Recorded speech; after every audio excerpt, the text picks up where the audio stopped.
Hello friends, आज हूँ तमने मसूરની દાળના ભજીયા બનાવીને બતાવી રહી છું। હું રસોઈ બનાવતા મારા મમ્મી પાસે શીખી છું।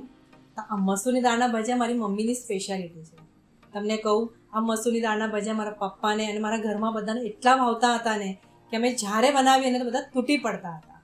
તો મને થયું ચાલો આજે સરસ મજાની રેસીપી તમારા જોડે શેર કરું।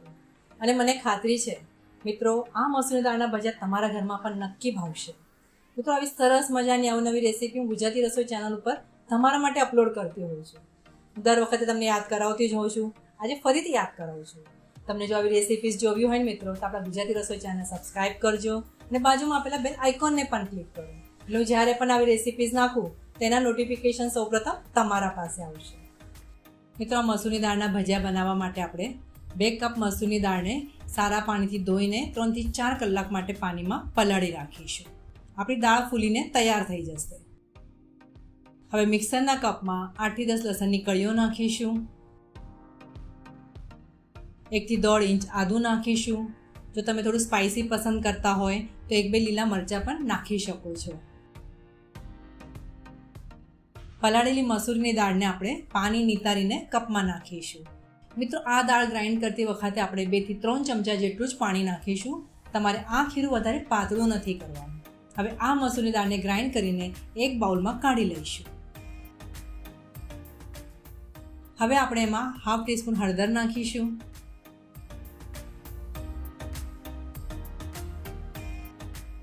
1 થી 1.5 ટીસ્પૂન લાલ મરચું,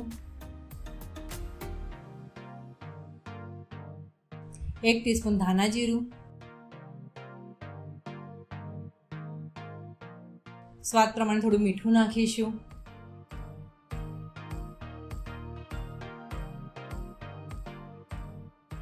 અને થોડા ડુંગળીના ટુકડા નાખીશું। મિત્રો, આ ડુંગળી આપણે વધારે ઝીણી નથી સમારવાની। અને ઝીણા સમારેલ લીલા ધાણા નાખીને મિક્સ કરીશું। ખીરાને તમે આ રીતે ચમચાની મદદથી મિક્સ કરી શકો છો। આપણે આ ખીરું આ પ્રમાણે તૈયાર કરીશું। મિત્રો, ભજીયા કરતી વખતે તેલ તમારે સરસ કડક ગરમ થવા દેવાનું। તેલ ગરમ થાય કે 3 થી 4 ટીસ્પૂન આ ખીરામાં નાખીશું। મિત્રો, આ ભજીયા બનાવતી વખતે મેં સોડાનો ઉપયોગ બિલકુલ નથી કર્યો। આપણે આ રીતે ગરમ તેલ નાખીશું ને, તમારા ભજીયા ક્રિસ્પી પણ બનશે અને સરસ ફૂલશે। તેલ નાખ્યા બાદ ખીરામાં આપણે સારી રીતે મિક્સ કરી લઈશું। તમે મગની દાળના ભજીયા તો નક્કી ટ્રાય કર્યા હશે, પણ એકવાર આ મસૂરની દાળના ભજીયા જરૂર ટ્રાય કરજો। હું તમને કહું છું ને, તમને નક્કી મજા આવશે। હવે આપણે ભજીયાને આ રીતે ચમચીની મદદથી કાઢીશું। મિત્રો, મારા મમ્મી તો હાથથી કાઢતા હતા, પણ ચમચીથી કાઢશો તોય તમારા ભજીયા એકદમ પ્રોપર નીકળશે। ભજીયા કાઢતી વખતે ગેસની ફ્લેમ આપણે મીડિયમ રાખીશું। મિત્રો, ભજીયા કરતી વખતે ગેસની ફ્લેમ આપણે મીડિયમ રાખીશું, જેથી કરીને તમારા ભજીયા અંદરથી કાચા પણ નહીં રહે અને સરસ ક્રિસ્પી બનશે। ભજીયાને આપણે ચારે બાજુથી ગોલ્ડન બ્રાઉન થવા દઈશું। ભજીયા તળાઈ જાય ત્યારબાદ એક બાઉલમાં કાઢી લઈશું। મસૂરની દાળના આ ભજીયા તમે આ રીતે ડુંગળી અને તળેલા લીલા મરચાં જોડે સર્વ કરશો ને મિત્રો, તો ખાવાની ઘણી મજા પડી જશે। મિત્રો, તમને આ રેસીપી કેવી લાગી? સરસ છે ને? તમે મારો આ વિડીયો આટલા આનંદથી જોયો એ માટે તમારો ઘણો ઘણો આભાર।